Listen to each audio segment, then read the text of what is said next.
Where do I sit? Here, you there? Yeah, No. let's do this. Yeah. We have to, because I need my things. Yes, I agree. That's for all of you. Well, Jane, thank you. But you're on such a roll, and there's so many things that I know are so rich in your story. I don't want to talk about the global issues just yet. I want to stay on the themes that you put forward. But first, I wanted to thank Robert Smith for his initiative in bringing us together. Thank you.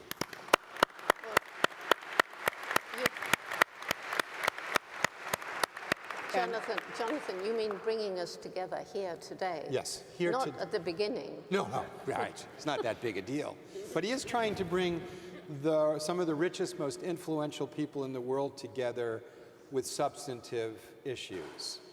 Because he was in a business just bringing capital and businesses together, and then after he met Jane, it was transformative in his life, and he decided to try and bring these important issues that bring meaning to our lives to people who were only looking in business. And because business is certainly not an end in itself. It's a means to becoming free enough to be a moral agent to make a difference. And Robert, thank you for saying yes to what you heard from Jane.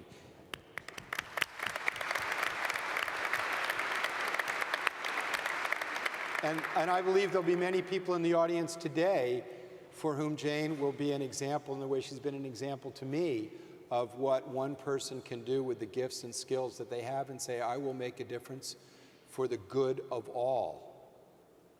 So, you know, you talked a little bit about your teachers, Dr.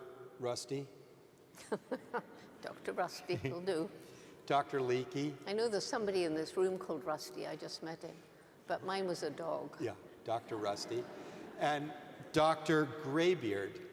And there's one story of Dr. Graybeard that you told me when Jane spoke in front of the American Bar Association. We had a dialogue. And I can tell you that that had such a profound effect on, I mean, just imagine like being in a room with about 1,000 lawyers. Not quite as, the vibes are a little different. But Jane really touched the people because this is a story that says so much. It is such an iconic story. It's a breakthrough story, I think, in a way, in human pioneering. And I wondered if you could tell that story of David Graybeard and you alone in the forest. Yes, well, it was when I first began to be allowed to follow David when he moved off and chimps often travel alone.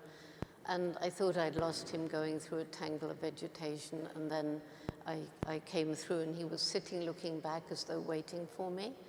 And okay, so you be David Graybeard now. Gladly. And I see a ripe palm nut on the ground, so I pick it up and I hold it out to him. No, you do what I tell you. So I hold it out to him on the palm of my hand, and you at the back can't see unless we do it a little unnaturally. And he turned his face away. So I put my hand a little closer. He turned and looked directly into my eyes.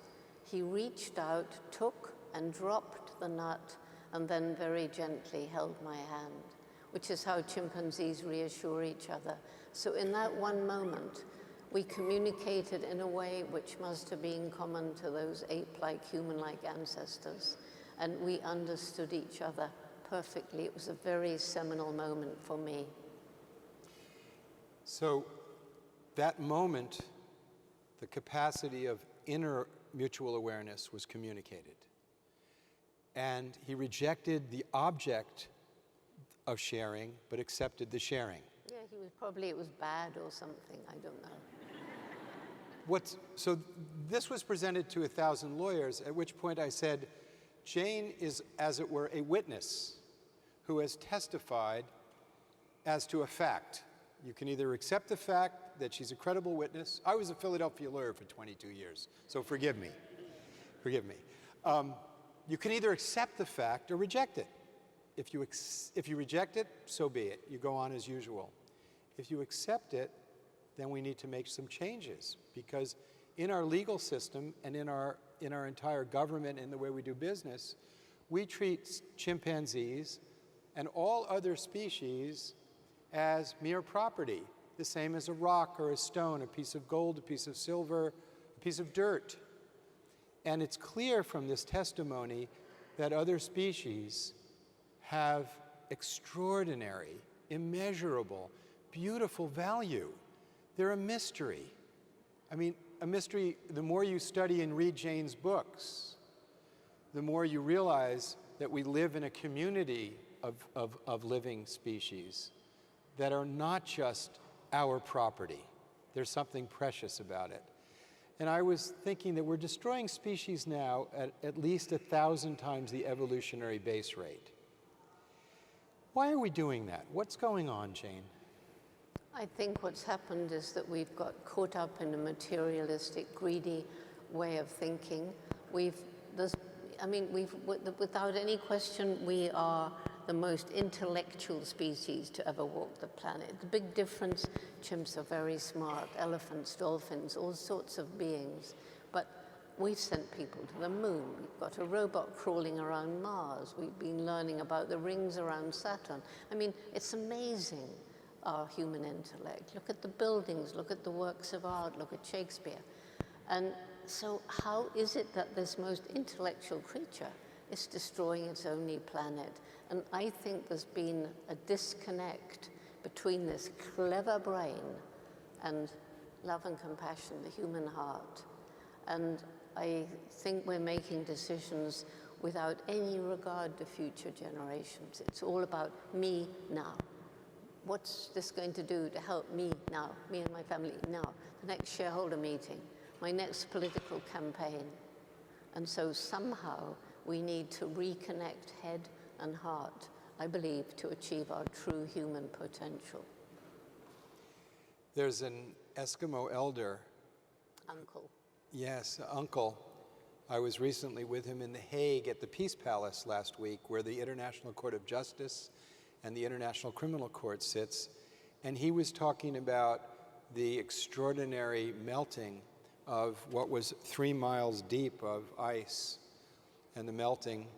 And I remember at the Peace Summit at the United Nations at the Millennium, he spoke, and his words resonate right there. And I wondered if you could remind us what was the point that he made.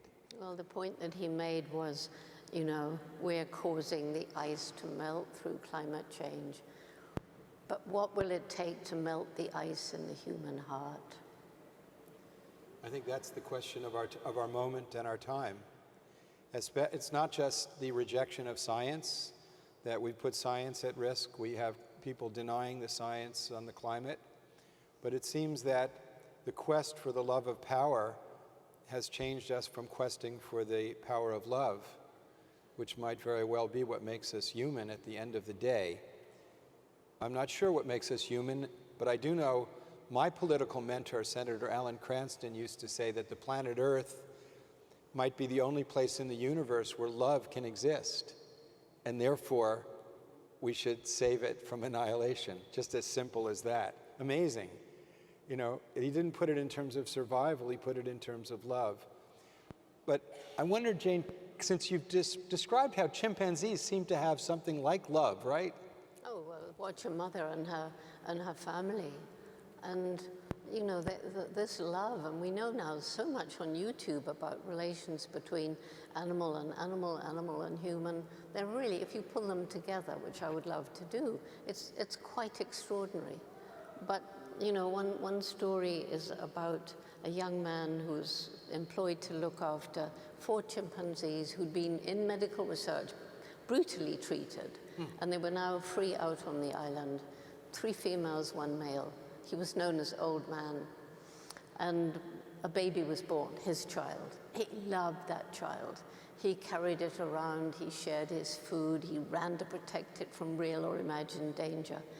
And Mark, the young man, managed to get a relationship with Old Man through patience and handing him bananas. Mark is the human being. Mark is the human being. And the Old Man is a chimp. Old Man is the chimp. And so he was able to groom Old Man and tickle him in his ticklish neck so that Old Man laughed. And it was fine. And then one day he slipped on the muddy island, Mark did, and fell flat on his face. And unfortunately, the infant was nearby, and he startled the infant, who screamed. The mother immediately rushed to rescue her child and bit deep into his neck. The other two females ran to support their friend. One bit his thigh, and the other bit his wrist. And he's looking up, wondering how on earth he's going to get away from this attack. And now he sees old man thundering across the island, bristling hair, lips bunched in a furious scowl. Oh, he thinks he's coming to protect his infant. He thinks I've hurt his infant, and he prepared to die. But what happened? Old man physically pulled those three females away and kept them away while Mark dragged himself to the boat and safety. And I went to visit Mark when he came out of hospital, and he said, no question, old man saved my life. And the reason I love that story is because if an animal who's been cruelly treated by us can nevertheless help a human friend in time of need, then surely we, with our greater capacity for understanding, can help the animals and other human beings in their time of need. That story shows also that here was an elderly chimp who'd never interacted in that way, who was not just operating out of what we would call instinct, that he had made a choice to reject the actions of his own species in order to protect the life of another species, something that I think humans now have a responsibility to do. So here's an instance. You've talked about how chimps they make tools. You talked about discovering. You were one of the people that first discovered chimps as tool making. Yes, you were the person. This is Philly. This is like a Quaker town. You're supposed to. So that was a very inside Philly joke, Yes, Jane was the first person who did that. Jane was the person who discovered Lucy. And Jane is the person who's going to help us open our hearts today.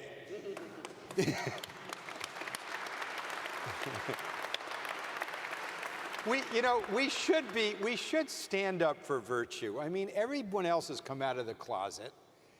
People who just care deeply about loving kindness and compassion, and who care deeply about future generations, we've got to stand up too. We have to really stand up and be proud of it. And Jane has a right to be proud of the discoveries that you've made. I was just lucky to be there to make them. Yeah, but you've owned it. But you've owned it and shared it. You've owned it and shared it with us. Of course. And at this point, I just want to recognize some of the people that I see in the audience who've done things like that.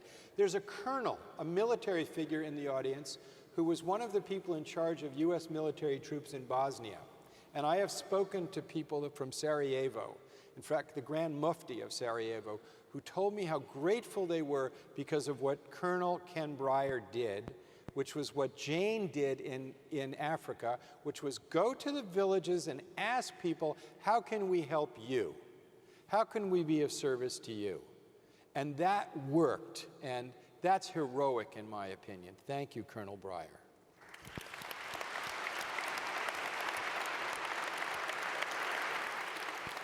And we also have in our audience a senior Indian diplomat who helped organize the Day of Nonviolence at the United Nations to honor Mahatma Gandhi, who stood up for these values, and who also helped create International Yoga Day. This is Prakash Gupta, who's India's ambassador to Indonesia, deputy.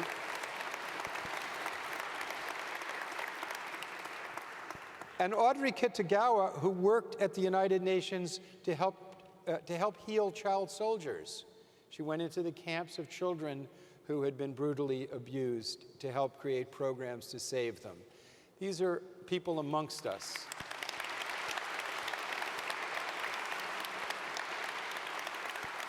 And I know what has motivated each of these people has been love. But Jane tells us chimpanzees have love. Chimpanzees make tools. What makes us different? What is the difference between humans and chimps? Well, I think, one difference is at some point in our evolution, we developed this way of communicating with words. So although chimpanzees and many other animals have very complex communication gestures and postures and ways of interacting with each other, we can discuss problems. We can bring together people from different walks of life to discuss and try to solve problems. We can teach children about things that aren't present. So that's why it's so bizarre that we're destroying the planet. But you have been pointing out people in the audience. Now it's my turn. So there's somebody here in the front row, Bart Wiegand, I've known him for years, and stand up, Bart, because I'll tell you about him now.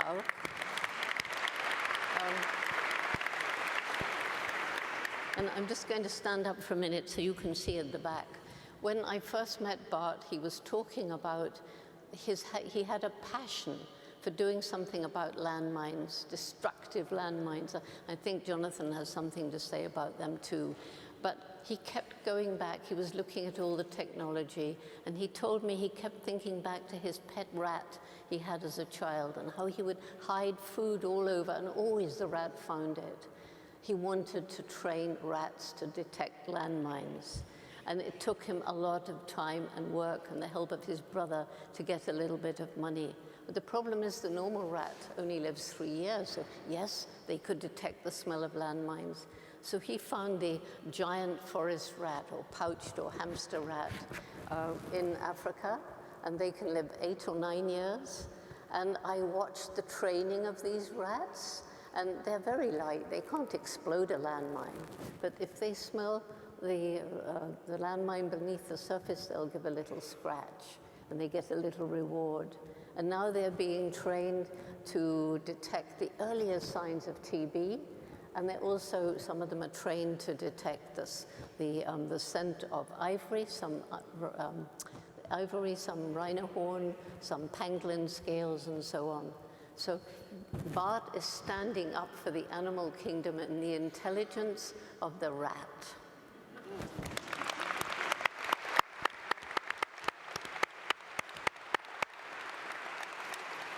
So I was just thinking, on the evolutionary scale, rats are doing a great deal to save human lives by getting rid of landmines. So I have a personal story, like you told personal stories. During the 1990s, there were a series of world summits. The most one you heard about probably was the World Summit on Women in Beijing, where Hillary Clinton said women's rights are human rights. There was a World Summit on the rights of children. In every country in the world but 2, Somalia and the United States, has signed the Covenant on the Rights of Children and ratified it on the rights of children. We haven't. There was a World Summit on human habitats, on cities. There was a World Summit on getting rid of poverty, the World Summit on social development, out of which has now come what are called the Sustainable Development Goals, that all the nations in the world have agreed to pursue: eliminating poverty, making childhood education universal, gender equity, protecting the climate, protecting the water. At least a quarter of the human population doesn't have decent water. But the place where that began was the World Summit on Human Development in Copenhagen in 1995. And it hit me that huge amounts of agriculture can't be used because of landmines. So I convened a press conference on the subject of getting rid of landmines. And I was running to get there because I was late. And while I was running to get there, in fact, these are the actual shoes that I was wearing. And there was a nail coming through the shoe. And the nail was sticking in my foot. And it was causing me, which to me was excruciating pain. And I was running, and I thought, well, I could stop and get rid of, do something about it. But no, I'll just grit through it, and I'll get there. And as I was getting there, I was so proud of myself that I just withstood the pain, and this was more important. I was just overwhelmed with pride.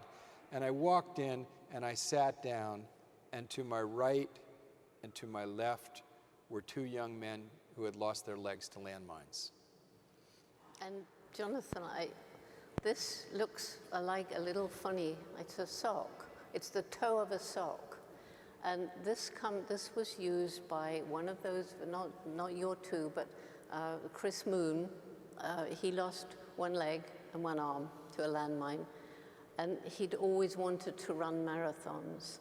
This is the sock that he put over his stump when he did the worst marathon in the world across the Sahara.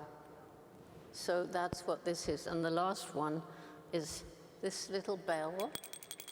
Not a very good bell, but it's made from metal from a diffused landmine in Cambodia or Mozambique. It might have been by one of your rats. Let's say it was, because the rats find the landmines and then they get diffused. So when the peace bell is rung at the UN every year on International Peace Day, I have my little bell and I ring it too. Yes, Jane was just with the Secretary General of the UN 2 days ago, ringing the peace bell at the United Nations. I should highlight. But there is but as great work as you do, and as people do to get rid of landmines are planted by governments. Landmines are built with the permission of governments, and there is a treaty to eliminate landmines. And the United States, sadly, has not ratified that treaty. And so there are landmines still being produced, still being planted. Although the treaty has degraded them, they still are there. And similarly, I devote my life to the elimination of nuclear weapons, which could eliminate all of us. And if we take care of every problem but that one, it won't matter very much. So I'm the president of an organization started by Mikhail Gorbachev and Senator Alan Cranston to strengthen treaties and the rule of law to move us to degrade the value of these weapons and get rid of the 15,000 swords of megadeath hanging over our head. And I'm sitting here looking at one of the great, because that's done by diplomats, one of the great diplomats of America. We're talking about the science of Benjamin Franklin, but it was Benjamin Franklin's diplomatic efforts that helped win the Revolutionary War, that he convinced the French to come on our side. And it was his diplomatic insight when he met with the indigenous people, the people of the different nations, the 7 nations, that gave him the idea of federalism, of bringing together 13 separate states to form the United Nations in this city. And we don't talk much about all of those dimensions of Benjamin Franklin, the diplomat, the philosopher, the visionary, the multiple dimensions. But what I've seen is when people delve deeply into something, they see the integration of issues in the way Dr. Goodall pointed out how the impoverishment in Kenya, the impoverishment in Tanzania was causing the destruction of the forest, causing the destruction of the chimpanzees, and then coming back to the global. So I wondered... Yeah, along with the greed of the Western world, started by colonialism in Europe, going into the poor countries and taking the natural resources. It's going on today with the big corporations. China is going all over Africa and Asia and Latin America, taking the natural resources for its own development. China's not doing any worse than what we did and what many of the big corporations do today. And yet it's the thing to point a finger at China. China's changing. But what do we do when we want to develop our country and we've run out of our own natural resources? We want to go and take them from elsewhere. And that's part of what's leading to the destruction of the environment around the world. And also our greed, because I say we have more than we need. And also, you know, I have my little farmyard here. This is Cow, that's her name. She's called Cow. Why do I carry Cow? Well, one of the things that's very, very key in climate change, global warming, is intensive animal farming. And people don't realize that. People have begun to understand the cruelty. People are beginning to understand the misuse of antibiotics because these poor creatures in the intensive farms have to be fed antibiotics regularly, not when they're sick, to keep them alive. Wow. And so the bacteria are building up resistance, and you can die from a scratched finger. And I heard the Surgeon General in Britain 2 years ago, he said, I hate to say this, but the era of the antibiotic may be coming to an end. Think what that will mean for us. And of course, in addition, there's this horrible impact on the environment. To feed these animals, cows, pigs, chickens, and so on, whole areas of environment are destroyed to grow the grain. Huge amounts of fossil fuel are used to take the grain to the animals to slaughter the meat to the table. Water wasted to turn vegetable into animal protein. And so in addition to that, and this is what I take, to show the kids, when you have a cow or a horse or a human, for that matter, food goes in one end, and what comes out the other is methane. And that is a very virulent greenhouse gas. These gases, carbon dioxide is the main one, and nitrous oxide, which blanket the surface of the globe, trapping the heat of the sun, leading to global warming, leading to climate change, and these hurricanes and floods and so forth, which are getting more frequent, leading to the melting of the ice, leading to the raised levels in the ocean, so that people have already had to leave island homes because at high tide they're flooded. So eating a little bit less meat or being a vegetarian actually is one of the things that we can do. People are always saying, what can we do?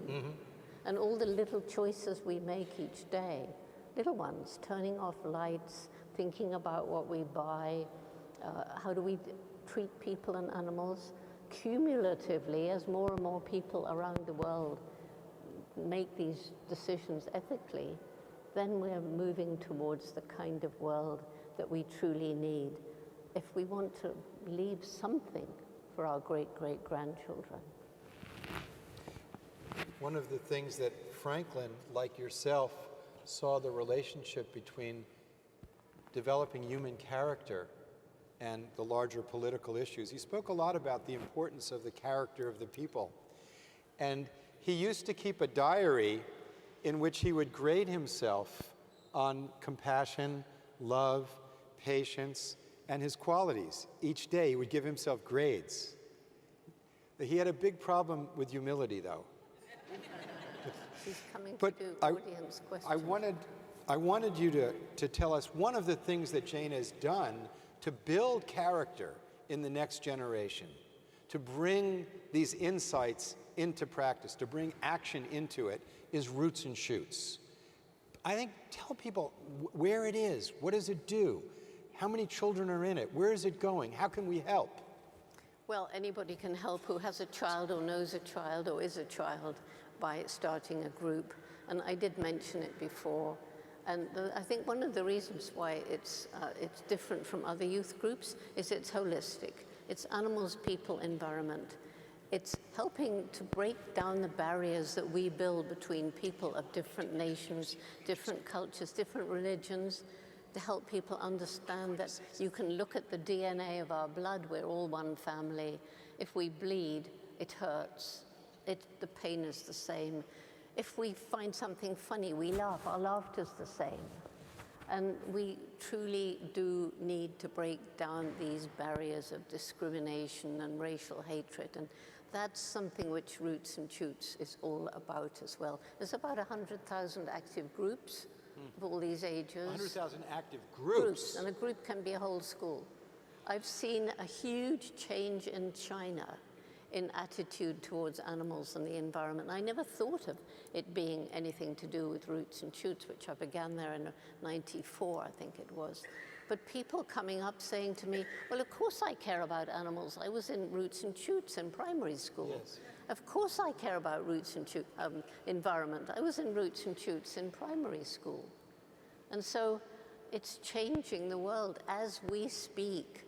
And I need help in growing it faster, and we need to grow it here in Philadelphia. I'm sure he would love to help grow Absolutely. it. So if anyone has any influence in any schools or the school system, please get in touch with the Jane Goodall Institute. because I've seen, I mean, the main part that I've seen from kids in Roots and Shoots is a sense of personal responsibility to bring the highest human qualities into action. So it's not just an academic endeavor, but it's a real way of learning, of actually getting your hands in the dirt, metaphorically and literally, so to speak. So it's transformative. Planting trees, cleaning organic rivers. Vegetables, working in shelters. In fact, we have Susanna and Anna here from the Jane Goodall Institute. Stand up, please. There they are. Anna's with development. Susanna, for her sins, travels around with me. And her son, right now, who's been Roots and Shoots, is in Florida rescuing animals from the floods. So poor Susanna's ending up with all these extra dogs and cats. I don't know what's going to happen. Dr. Jayantri is not one of the young students. Despite the fact that she looks so young, she's one of the world's most distinguished scholars in neuroscience, biology, and a variety of subjects, and she is one of the treasures of the Franklin Institute. And she has some sharp questions for us. Doctor. Well, thank you. I'm honored to join this conversation. And actually, I'm here to ask all of your questions. So you'll see instructions on how to submit your questions to us to relay to Dr. Goodall and Mr. Granoff here. I wanted to segue first off of this idea of Roots and Shoots and all of the great work that your organization is doing, because we've had some questions about, how do we help inspire kids who live in cities, like here in Philadelphia? How do we help them make that connection to these issues of conservation and world peace that can sometimes seem very far away? Could you tell us some stories of other kids who have gotten involved? Well, I find that, I do a lot of talking in schools, talking to children. I've written children's books. And you find in children, very young children, that they all are passionate about something. Some of them really care about being nice to people. They care about people. Some of them care about animals. They want to help animals. Some of them really want to clean up the streets of litter or clean a river or plant trees. And so if we can't take children from the inner city out into the country, then we try to bring the country into them. And that happens a lot in some of the museums.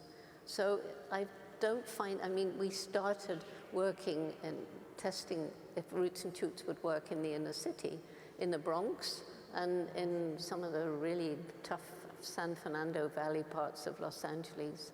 And there the kids, as soon as you talk to them, what we have to do is listen to their voices, listen to what they care about, and Roots and Shoots allows them to choose what they want to do. And that's absolutely key. So if you have a group of 30 kids, they don't all have to help animals, they don't all have to help people, they don't all have to help the environment, but they all have to listen to what the others are doing. And it's easy, it isn't difficult at all. So we work in rural Africa, we work in refugee camps, we have leaders who are ex-child soldiers in DRC. And I have to tell I must tell this story because it somehow ties in with a lot of what we've been talking about. It's in Democratic Republic of Congo, the first little Roots and Shoots group, 8 to 12-year-old. And there's always violence going on in eastern DRC. There's always militia. And so our coordinator of the group, the children came to him and said, we learned that hill over there used to be a sacred hill covered in trees, and now the trees are gone. We want to put them back. Well, they didn't realize quite how big the hill was, and he didn't want to damp their enthusiasm. So he managed to get some seedlings donated. But then he had to go to the resident militia, the colonel, and ask permission to go with the children. So you can imagine 15 little children carrying their little seedlings, and I suppose a little spade, trailing off to this hill. 4 soldiers with AK-47s. And they get to the hill, and it's very hot. And it's very hard ground. And after a bit, one little girl, she's 8, she begins to cry. And after about 10 minutes, one of the soldiers leans his gun on a tree and goes to help her. Within 20 minutes, all the soldiers are helping the children plant trees. And to me, this is really symbolic. So it's really really about finding, what you're passionate about, and it doesn't matter what that thing is. Doesn't matter what Just it is. look for a way that you can make a difference. Encourage them, listen to them, empower them. So there are a lot of kids in the audience today, and one of them asked a question about chimpanzees, which is, how do you tell them apart? Well, once, if you go into a strange country, you sometimes look at people and think, how on earth do I tell them all apart? Chimpanzees, once you get to know them, have the same differences in facial structure and body posture. They certainly have differences in behavior. So once you get to know them, it's easy. You can almost think about the fact that And some have gray beards and some don't. And we share 98% of our DNA with chimpanzees. 98.6% of our DNA are the same. So. And we breed the same phytoplankton.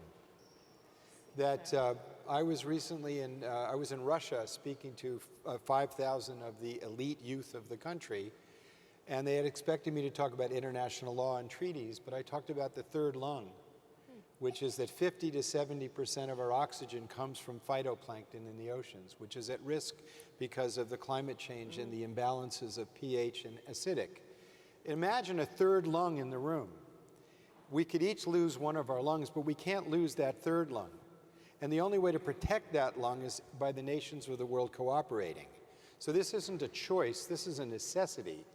And these students, these were Russian kids, and I said, do we share this lung? Do we share this lung with one another? Do we share it, I mentioned chimpanzees? Do we share this? And once you realize that you're breathing together, then there's a sense of physical intimacy. And this is a scientific reality. And this is not like some option. We can't sort of experiment with the health of the oceans. No, we also have to. The forest, Jonathan. Forests is That's the other 28% great of lung. it. Yeah. Forests and Forests are other lungs, and we simply cannot experiment with what would happen if we destroy this. And this requires nations and laws. This can't be done as a bunch of deals. Right. This requires laws. And that requires moving from the very point of the individual to the global. So that's a great segue into another question from the audience that we have, which is that, we talk a lot at the Franklin Institute about the fact that science isn't just about facts. It's about applications, it's about values.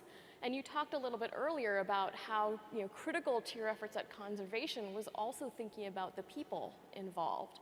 So if we expand that to a global scale, as you're suggesting here, how do you balance, the capitalist systems that we have that people look to provide economic opportunity with the need for conservation and thinking about this shared biology that we need to preserve?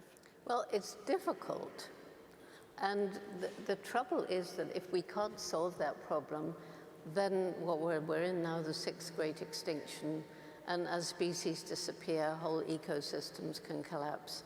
If we don't solve this problem, that's the end of us on the planet. The planet will restore itself somehow or other, but we will disappear, or at least most of us will.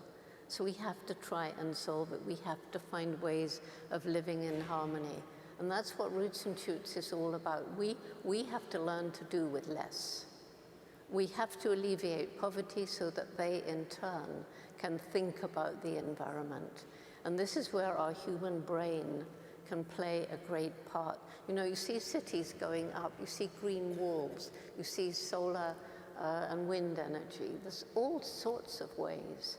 But we also have to think about growing human populations.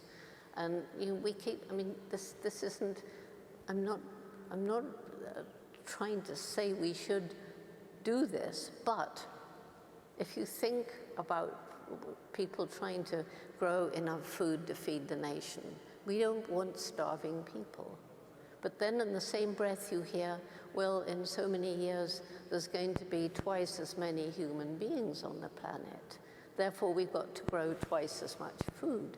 So it's a continual thing. Okay, we can have more and more people because we'll find ways of growing more and more food.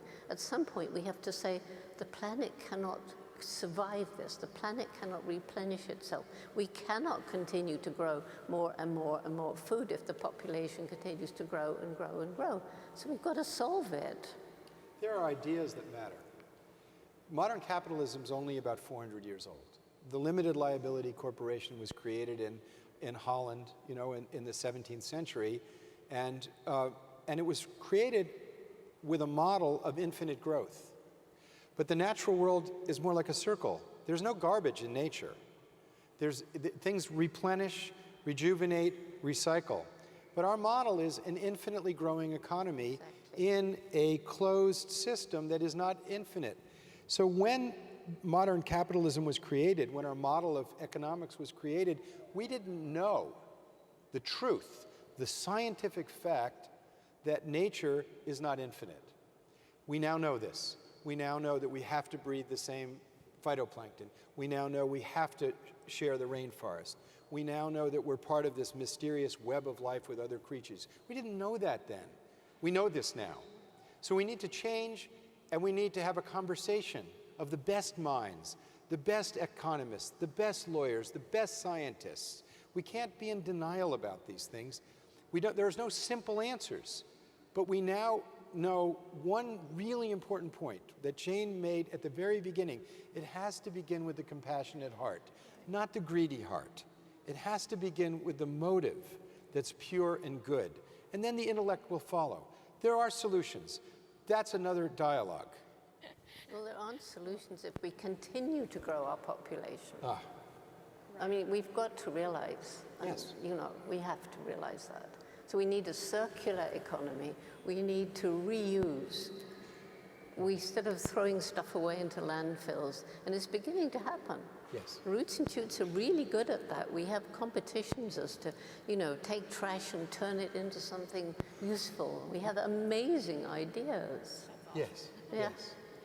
And so how do we shift this conversation then from thinking about it as a competition between, you know, conservation and opportunity to thinking about how does helping animals help ourselves as well? That we're all in this together. And that's what Roots and Shoots is all about. You know, and people say to me, well, what is your dream? And I always think, if you dream to reach the stars, you might reach the moon. If you want to reach the moon, you might reach the top of Everest. So I like to aim for the stars. Never mind whether I'll get there or not. I'll get higher if I reach for the stars than if I reach for the moon or if I reach for Everest. So my goal won't happen in my lifetime, but I hopefully Roots and Shoots is something that'll last, is a critical mass of young people sharing a philosophy, wanting to go into this circular economy, wanting to live in harmony with each other, understanding that racial discrimination is based on something that isn't real. That's the dream. And we can work together to make that dream become a reality. So we've got a number of kids and teachers in the audience who are asking how to get involved in Roots and Shoots. So can you refer them to a website or an organization that can help them? You just look up www.rootsandshoots.org. It's very easy, and then you'll find out Write exactly. that one down. We'll tweet it out. Rootsandshoots.org. And by the way, why is it called Roots and Shoots? I happen to love trees. And so my favorite tree is a 2,000-year-old British oak. And it started as an acorn. And when it began to grow, that great old tree, I could have picked it up and there'd be little roots and a little shoot, and it would have seemed so insignificant, but there's a magic. It's the life force so powerful that those little roots to reach the water can work through rocks and eventually push them aside, and that little shoot to reach the sunlight can work through cracks in a brick wall and eventually knock it down. So we see that if we think of the rocks and the walls as all the problems we humans have inflicted on this planet, environmental and social, then it's hope. Hundreds and thousands of young people around the world can break through and make this a better world for all living things.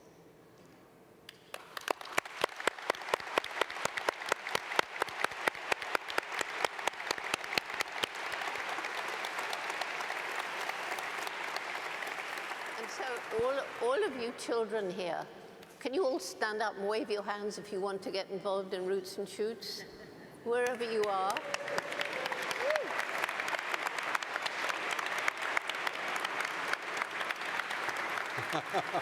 That's great, and I love you all. So Jane, I have one last question before we end for the day, which is that I've noticed you haven't told us a story about one less stuffed animal on the table. This is Mr. H, and some of you have seen him. Almost every film you see of Dr. Jane, I'm carrying Mr. H. He was given to me 25 years ago by a man called Gary Horn, who was in the US Marines, who went blind when he was 21. Jane, You're muffling the mic. Oh, and he went blind when he was 21. And when he's learning to live in this new dark world, for some strange reason decided he wanted to be a magician. Everybody said, but Gary, you can't be a magician if you're blind. He said, well, I can try. And he's so good. If he was here, you wouldn't know he was blind. He sets his props out ahead of time. He works with kids. And at the end of his show, he'll tell them he's blind, and he'll say, something might happen in your life. You never know, but if it does, don't give up. There's always a way forward. He does cross-country skiing, he does scuba diving, he does skydiving, and he has just taught himself, this is true, he's taught himself to paint. And on Amazon, you can find this book. It's only on Amazon. It's called Blind Artist by Gary Horn, H-A-U-N. And there's a picture in it of this. He thought he was giving me a stuffed chimpanzee, and I made him hold the tail. And he said, never mind, take him where you go, and you're with me in spirit. So he's been with me to 63 countries. And in this book, you can't see it from here, but there's a portrait of Mr. H. He's never seen Mr. H. This is just done from feeling. And it's the indomitable human spirit.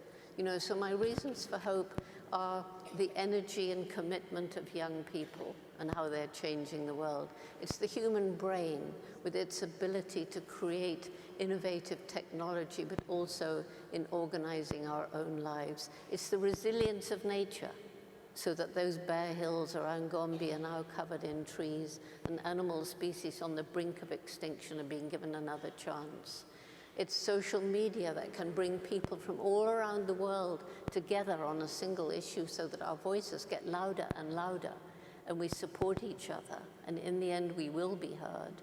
And finally, this indomitable human spirit. And there are icons. I've got a little piece of limestone from Robben Island prison, where Nelson Mandela labored for 27 years in South Africa and emerged with the ability to forgive, so that the evil regime of apartheid finally came to an end. And that indomitable spirit, embodied by Gary Horn, which is why I carry Mr. H with me, is in every single one of us. We all are gifted with an indomitable spirit. We need to nurture it. We need to let it grow. We need to understand that each day we are making a difference on the planet, and try to make the best difference that we can.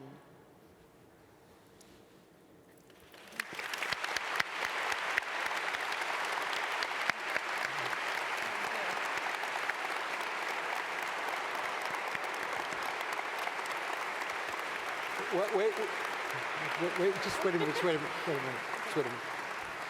One of the jobs that I have, I'm the senior advisor to the summit of the Nobel Peace Laureates. Each year, all the Nobel Peace Laureates get together and think and issue a statement. Last year, we met in Bogota, Colombia, to help 25 Nobel Peace Laureates to help end a civil war. I'm the representative of that group at the United Nations. They have asked that every youth and every adult ask our political leaders 3 questions, something you can do. If you're too old to join Roots and Shoots, maybe we should have an old people's Roots and Shoots. I'm in. We do. I'm we in. have an old people's home. I'm in. I'm in. I'm in. All of us old people, let's join Roots and Shoots. They asked 3 questions. Ask every political leader, what are you doing to protect the climate? What are you doing to end poverty? And what are you doing to eliminate nuclear weapons? Those 3 issues, if they're not dealt with, we don't leave a future for our children. We don't really bring our values into action. So it's asking those questions.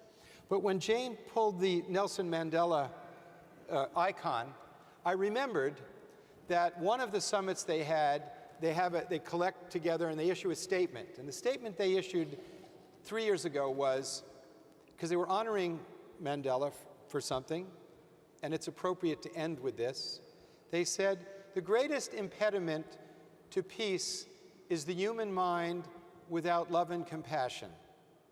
The greatest thing an individual can do is find love and bring it into action. And if there's any human being that we know has done that, out of all the humans, it is Dr. Jane Goodall. And for that, thank you.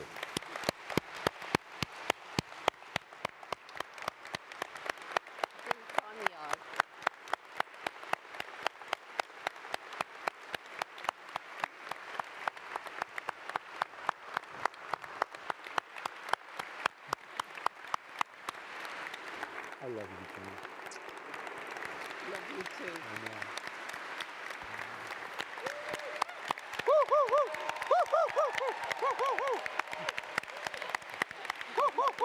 Well, that's wrong. Too loud?